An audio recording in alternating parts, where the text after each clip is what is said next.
They spat on him in the town square while the girl he saved watched in horror from the church steps. Silas McGrath stood there, hat in his weathered hands, as the good people of Cedar Ridge hurled their judgment like stones. His shirt was still torn from the fight, blood dried on his knuckles from protecting her honor just hours before, but now they called him the villain. The morning sun beat down on Main Street as Sheriff Donovan stepped forward, his badge catching the light. "You had no right, McGraw, no right at all to lay hands on those men." The crowd murmured their agreement, their faces twisted with righteous anger. Silas looked past them to where Evangeline Porter sat on the church steps, her blue dress pristine now, her golden hair neatly braided. She was 19, maybe 20, with eyes like winter sky, the same eyes that had pleaded with him for help when those three drifters cornered her behind Mackenzie's general store at dawn. "They were fixing to harm her," Silas said quietly, his voice carrying across the square. "I did what any decent man would do." Old Mrs. Hartwell pushed through the crowd, her cane tapping against the wooden walkway. "Decent? You beat those men half to death, and for what? To compromise that poor girl's reputation?" She pointed her gnarled finger at Evangeline. "Look at her, alone with a man like you in the dark. What will people think?" The words hit harder than any fist. Silas had served 3 years in the war, lost his brother at Gettysburg, built his ranch with his own bleeding hands. But standing there in that square with the whole town staring at him like he was something dirty, he felt smaller than he ever had. Pastor Williams emerged from the church, his black coat billowing in the morning breeze. "Mr. McGraw, your intentions may have been pure, but the road to perdition is paved with such good intentions. You've created a scandal that will follow Miss Porter for the rest of her days." Silas glanced at Evangeline again. She hadn't spoken a word since he'd carried her to safety. Her lips were pressed tight, her hands folded in her lap. But there was something in her eyes, not shame, not fear, something else entirely. It was a flicker of determination, a spark of defiance that hinted at a hidden strength. The crowd pressed closer. Someone shouted, "Ought to run you out of town!" Another voice called out, "Decent folk don't want your kind here." But what they didn't know, what none of them could possibly know, was that Evangeline Porter carried a secret that would change everything, a secret interwoven with the very fabric of Cedar Ridge itself, and in less than 24 hours, those same people spitting on Silas McGraw would be begging for his forgiveness. The girl on the church steps finally stood up, smoothing her dress. When she looked at Silas, her eyes held a promise that made his heart race and his blood run cold at the same time, a promise not just of vindication, but of something far more profound. The stones came first, then the rotten eggs. Silas ducked as a chunk of dried mud sailed past his ear, splattering against the church wall behind him. The crowd had grown bolder, their whispers turning to shouts, their disapproval becoming something uglier. "Get out of our town!" Mayor Hutchkins bellowed, his round face red with exertion. "We don't need your kind of help!" Silas wiped egg yolk from his shoulder, his jaw clenched tight. He'd faced Confederate charges at Bull Run, stared down Apache war parties on the frontier, but nothing had prepared him for this, being torn apart by the very people he'd sworn to protect. Evangeline rose from the church steps, her movements graceful despite the chaos. She walked toward the crowd, her chin lifted high, and for a moment the shouting died down.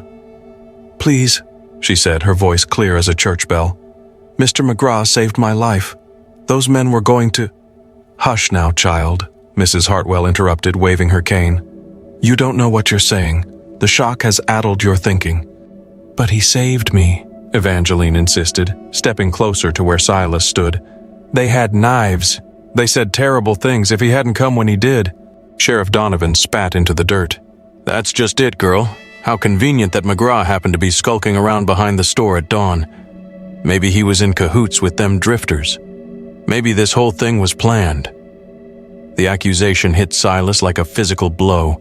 His hands curled into fists, but he forced himself to stay still. Fighting would only prove their point. "That's a damned lie," he said through gritted teeth. "Language," Pastor Williams snapped. "You see? This is exactly the kind of man we're dealing with. Violent, crude, ungodly." Young Tommy Fletcher, barely 16 and trying to impress the older men, picked up another stone. "My pa says men like you prey on innocent women," he said. Says you probably planned the whole thing to get close to her." The rock struck Silas in the chest, and something inside him snapped. He took a step forward, and the crowd instinctively backed away. For a moment, the war showed in his eyes, the killing he'd done, the blood he'd spilled, the darkness that lived in every soldier's soul. "I fought for this country," he said, his voice deadly quiet. "Bled for it, lost everything for it, and this is how you repay that sacrifice." But even as he spoke, he could see it in their faces. They weren't listening anymore. Their minds were made up. He was the villain in their story, and nothing he said would change that. They had written him off, branded him with their fear and ignorance. What none of them noticed was the slight smile playing at the corners of Evangeline's mouth, or the way her fingers traced the outline of something hidden beneath her dress. Something that would arrive with the morning sun, carrying enough firepower to turn their righteous anger into trembling apologies by noon. It wasn't just an appeal to her family. It was a calculated move in a much larger game, one that involved exposing the town's dark underbelly. They'd burned his reputation to ashes and scattered it to the wind. Silas sat alone in Murphy's saloon, the only establishment in Cedar Ridge that would still serve him. The bartender, One-Eyed Pete, slid a whiskey across the scarred wooden bar without a word. Even Pete's hospitality came with a price. He charged Silas double and made him drink in the back corner, away from the windows. "Heard they're talking about forming a committee," Pete muttered, polishing a glass with a dirty rag. "Town council's meeting tonight to discuss your situation." Silas knocked back the whiskey, feeling it burn down his throat. Let them talk. But the truth gnawed at him like a hungry wolf. He'd done the right thing, saved a girl from a fate worse than death, and somehow become the monster in their story. The three drifters he'd fought off had vanished like smoke, leaving town before the sun was fully up. Convenient that. It smelled of a setup, a carefully orchestrated charade designed to drive him out. The saloon doors swung open, and Sheriff Donovan strutted in, his hand resting on his gun belt. Behind him came Mayor Hutchkins and two other council members, their faces set in grim determination. "McGraw," Donovan said, his voice carrying the weight of official business. "Town council's decided you're not welcome here anymore. You got till sundown to pack up and move on." Silas stood slowly, his chair scraping against the wooden floor. "This is still America, last I checked. A man's got a right to live where he pleases." "Not when he's a threat to decent folk," Mayor Hutchkins wheezed, his jowls shaking with indignation. "That poor girl's reputation is ruined because of you. Her prospects for marriage, her standing in the community, all destroyed by your reckless heroics."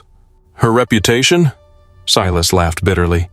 "3 men were about to rape and murder her, but sure, let's worry about her reputation." Councilman Bradley stepped forward, his thin mustache twitching.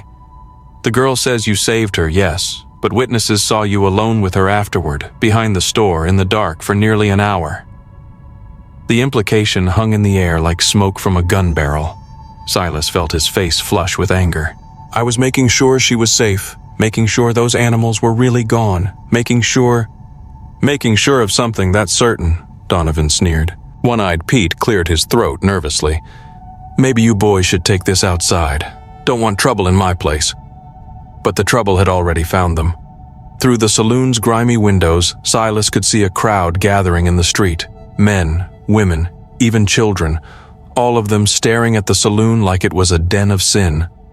Evangeline stood among them, her golden hair catching the afternoon sun. But she wasn't looking at the saloon with hatred like the others. She was watching the horizon, her hand shading her eyes as if she was expecting something. "You got 1 hour," Donovan said, adjusting his gun belt. 1 hour to get your affairs in order and get out of Cedar Ridge.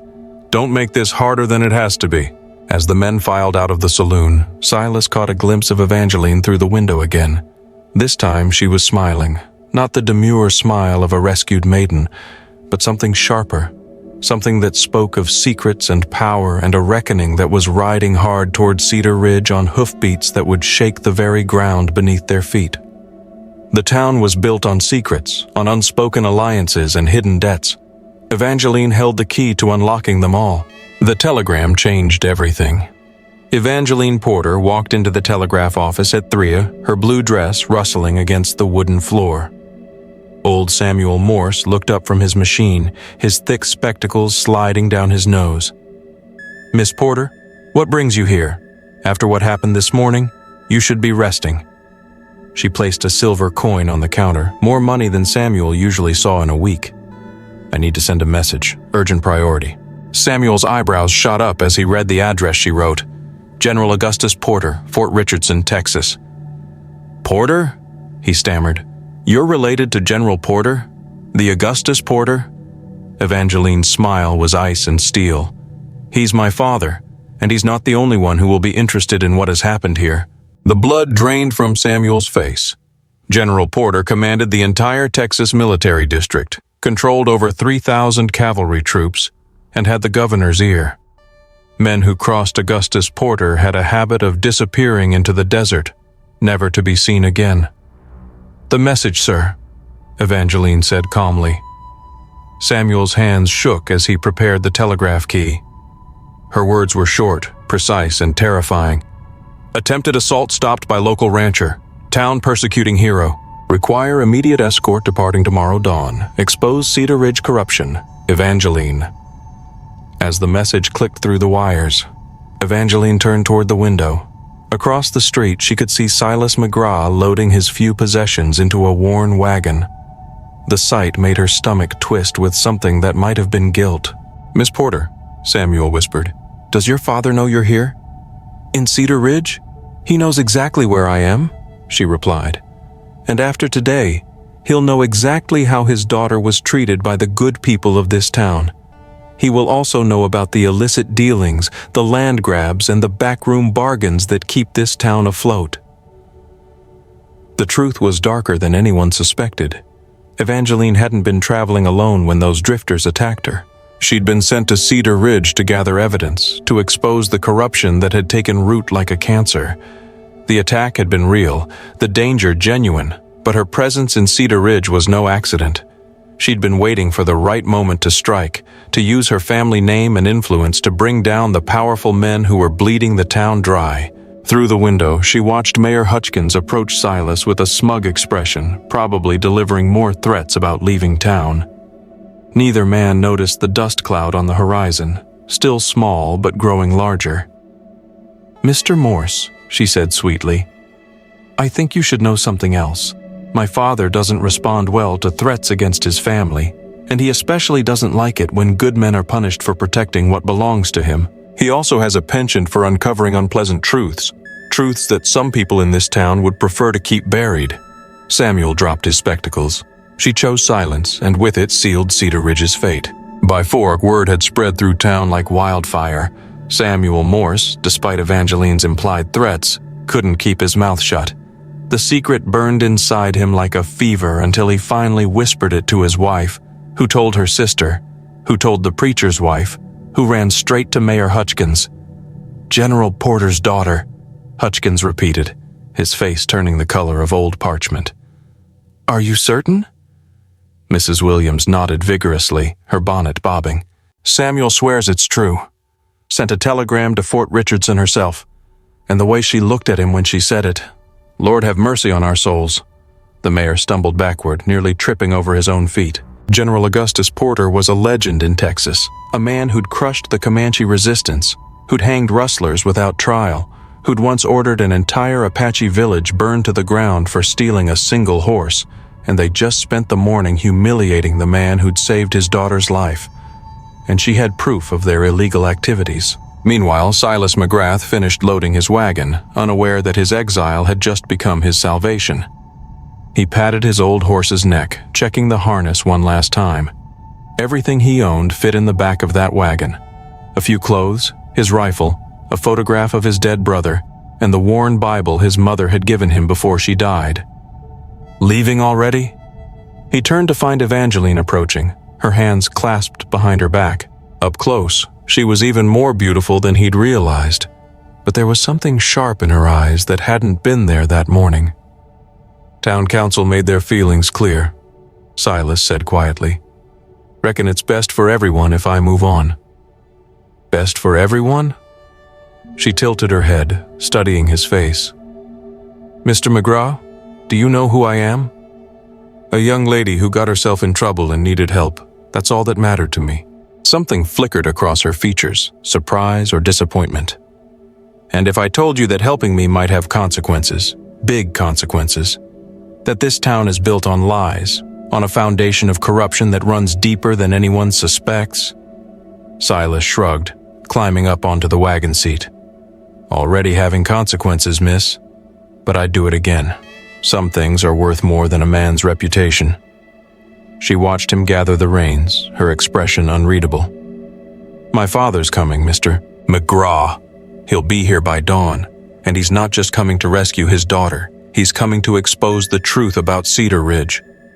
Silas felt his blood turn to ice water.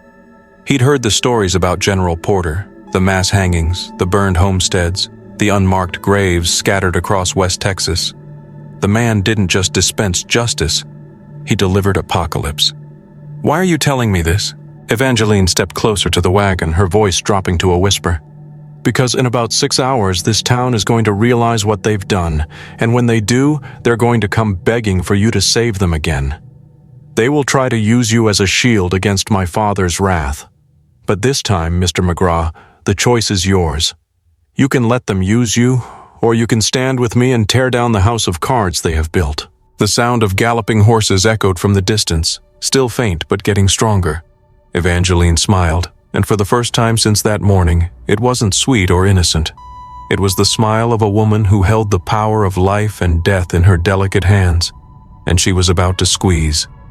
The fate of Cedar Ridge hung in the balance, resting on the choices of a disgraced rancher and the daughter of a ruthless general. They came with the sunrise like an army of judgment. 100 cavalry soldiers crested the hill above Cedar Ridge at dawn, their sabers gleaming in the early light, their horses snorting clouds of steam in the cool morning air. At their head rode General Augustus Porter himself, 6 feet of weathered steel and controlled fury, his gray beard braided with silver threads, his eyes the color of winter storms. The thunder of their approach woke the entire town. People stumbled from their beds, pulling on clothes, peering through windows at the military force descending upon them like the wrath of God himself. Mayor Hutchkins stood in the middle of Main Street in his nightgown, his mouth hanging open as the cavalry formed a perfect line across the width of the town. The horses stamped and snorted, their riders silent as tombstones, their rifles held at the ready. General Porter dismounted with the fluid grace of a man born to the saddle. His boots hit the dirt with finality, each step echoing like a judge's gavel as he walked toward the terrified crowd gathering in the street. "Where is my daughter?" His voice carried the authority of cannon fire. Evangeline stepped out from behind the church, no longer the helpless maiden they'd seen yesterday. Now she moved with the confidence of a woman who knew exactly how much power flowed in her veins. She walked straight to her father and kissed his cheek. "Hello, Papa." "Evangeline." His eyes never left the crowd as he spoke to her. "Are you hurt?" "No, thanks to Mr. McGraw." The general's gaze swept over the townspeople like a scythe through wheat. Sheriff Donovan tried to step forward, his hand hovering near his gun, but stopped when 50 rifle barrels swung toward him. "I understand," General Porter said, his voice carrying to every corner of the square, "that you good people saw fit to punish the man who saved my daughter's life." "General, sir," Mayor Hutchkins stammered, "there's been a misunderstanding. We didn't know she was what? Human? Worthy of protection? Or are you saying you didn't want to know who she was?" The general's hand rested on his saber hilt. "Or were you too busy lining your own pockets to notice what was happening right under your noses?" Pastor Williams found his courage first, stepping forward with his Bible clutched against his chest. "General Porter, we were only thinking of the young lady's reputation. In a small town like ours, her reputation. Her reputation?" The general's laugh was like ice cracking. "My daughter's reputation is that she's alive. Everything else is commentary. And now, thanks to her, I know the real reputation of Cedar Ridge, a town built on lies and greed." Behind the general, his soldiers sat motionless in their saddles, but their presence spoke louder than any threat. These were men who'd fought Apaches, who'd survived the desert, who'd followed Augustus Porter through hell and back, and every one of them was ready to burn Cedar Ridge to the ground if their commander gave the word. "Where," the general asked quietly, "is Silas McGraw?" The question hung in the air like smoke from a funeral pyre, and every person in Cedar Ridge suddenly realized they were standing on the wrong side of history. The hunt for redemption began with a desperate race against time. Sheriff Donovan's voice cracked like a teenage boy's. "General, sir, McGraw left town yesterday evening, headed north toward Austin, I believe." General Porter's eyes narrowed to slits.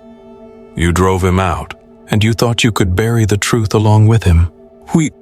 We thought it was best for everyone concerned," Mayor Hutchkins whimpered. The general turned to his daughter, and for the first time since arriving, his voice softened. "Tell me what happened, Evangeline. All of it. Tell me everything they did, everything they said, everything they tried to hide."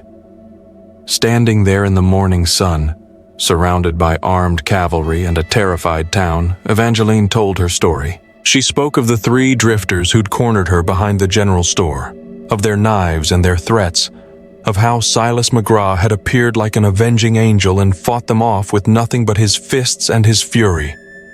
"He saved my life, Papa, and they called him a villain for it. And then they tried to bury their own sins by silencing him." When she finished, the silence stretched like a hangman's rope. General Porter walked a slow circle around the gathered townspeople, studying their faces the way a wolf studies sheep. "Captain Morrison?" he called to one of his officers. "Yes, sir?"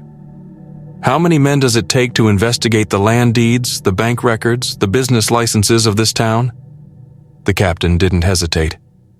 "Give me a day, sir, and I'll have enough evidence to hang half of them." Several women in the crowd began to weep. Children clung to their mothers' skirts. Strong men who talked tough yesterday now looked ready to faint. "Please, General," Pastor Williams begged, falling to his knees. "We made a mistake, a terrible mistake, but surely the good Lord teaches forgiveness."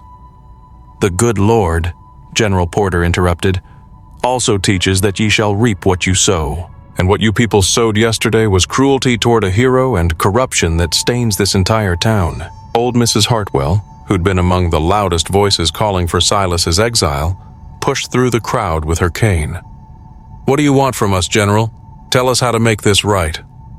General Porter stopped pacing and faced the crowd. "I want Silas McGraw brought back to this town. I want him treated with the respect he deserves, and I want every one of you to understand that the man you humiliated yesterday is worth more than this entire settlement. But more than that, I want the truth to come out. I want the corruption exposed. I want Cedar Ridge to be a place where justice is served, not swept under the rug." "But he's gone," Donovan protested. "Could be anywhere by now." "Then you'd better find him," the general said.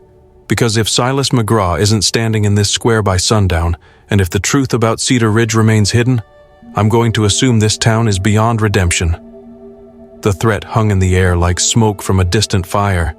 Some of the cavalrymen had already dismounted and were checking their weapons, their faces set with grim purpose. Mayor Hutchins stumbled forward, his nightgown billowing around his pale legs. "We'll find him, General. Send out search parties right away. Bring him back safe and sound." "You'll do better than that," General Porter said. "You'll bring him back with honor, and when you do, every man, woman, and child in this town will apologize to him personally, and you will start cooperating with my investigation, or face the consequences." As the townspeople scattered to organize search parties, Evangeline approached her father. "Papa, there's something else you should know. I wasn't just traveling when those men attacked me. I was sent here to uncover the truth about Cedar Ridge, and Silas McGraw became an unexpected ally." The general's expression softened slightly. "So, it wasn't just running away?" She shook her head. "He saved me in more ways than one." For a moment, the fearsome general looked like nothing more than a worried father, but only for a moment. Then the steel returned to his eyes as he watched the people of Cedar Ridge prepared to hunt for the man they'd wronged. Time was running out, and somewhere on the vast Texas plains, Silas McGraw was riding farther away from his salvation with every passing hour. They found him just as the sun touched the horizon and brought him back like a conquering hero. Silas McGraw rode into Cedar Ridge at the head of a procession that would be talked about for generations. Mayor Hutchins and Sheriff Donovan flanked him on horseback, their faces showing the desperate relief of men who'd stared death in the face and lived to tell about it. Behind them came half the town on foot, walking in respectful silence. The other half waited in the square, every man, woman, and child who'd cursed his name now standing with heads bowed in shame. General Porter stood beside his daughter, watching as the man who'd saved Evangeline's life dismounted in the exact spot where they'd humiliated him 24 hours before. Silas looked older somehow, worn down by a day of exile and the bitter taste of injustice. "Mr. McGraw," the general said, stepping forward with his hand extended, "I am General Augustus Porter, and I owe you a debt that can never be fully repaid. Not just for saving my daughter's life, but for unknowingly helping her expose the darkness that has been festering in this town." Silas took the offered hand, his calloused fingers meeting the general's firm grip. "No debt, sir. I did what any decent man would do." "But these people," the general gestured toward the crowd, "they punished you for your decency. They tried to silence the truth. Tell me, what would be fitting justice for such behavior?" The square fell silent except for the sound of horses breathing and leather creaking. Every eye was on Silas McGraw, waiting to see if he would demand their destruction or show them mercy they didn't deserve. Silas looked around at the faces that had been so full of hatred yesterday. Mrs. Hartwell with her cane, young Tommy Fletcher who'd thrown stones, Pastor Williams who'd condemned him from the church steps. They all waited for his judgment. "General," Silas said finally, "these people made a mistake, a bad one, but I reckon they've learned from it. The truth is out now, and they will have to face the consequences of their actions. Justice will be served. But I also believe in giving people a second chance. Cedar Ridge can be a better place, a town where honesty and integrity are valued above all else. But it will take hard work, and it will take time."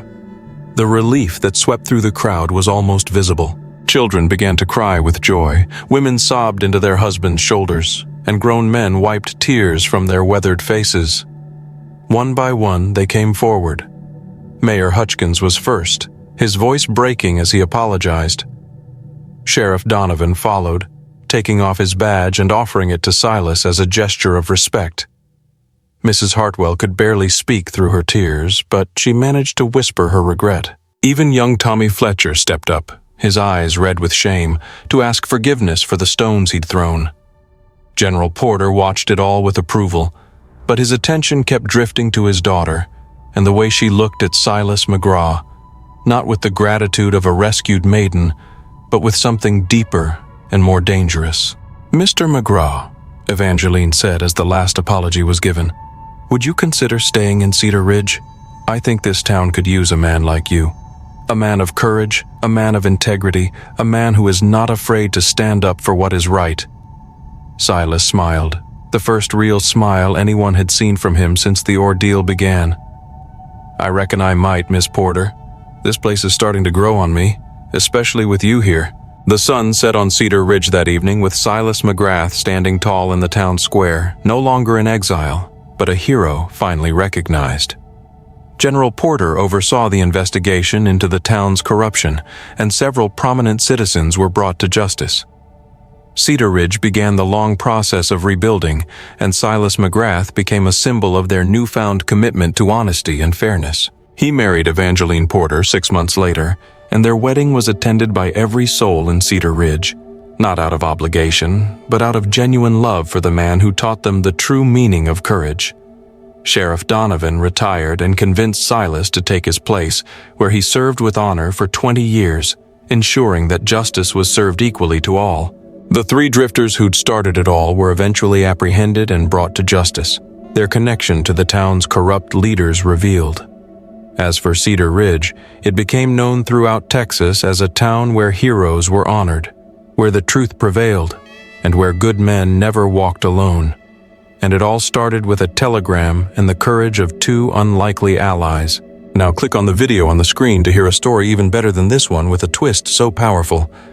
So, in the end, What started as a story of prejudice and misplaced judgment turned into one of redemption and second chances, all sparked by one man's courage and a woman's carefully orchestrated plan. The tale of Silas McGraw and Cedar Ridge reminds us that even when faced with overwhelming negativity, choosing compassion and giving others the opportunity to learn and grow can lead to a more just and equitable world. I'd love to hear your thoughts on this story. What did you think of Evangeline's plan? Do you believe Silas made the right choice? Leave a comment below and let's get a conversation started. And if you enjoyed this story and want to hear more like it, be sure to subscribe so you don't miss out on our future videos. We've got plenty more tales to tell, packed with twists, turns, and thought-provoking themes. Thanks for watching.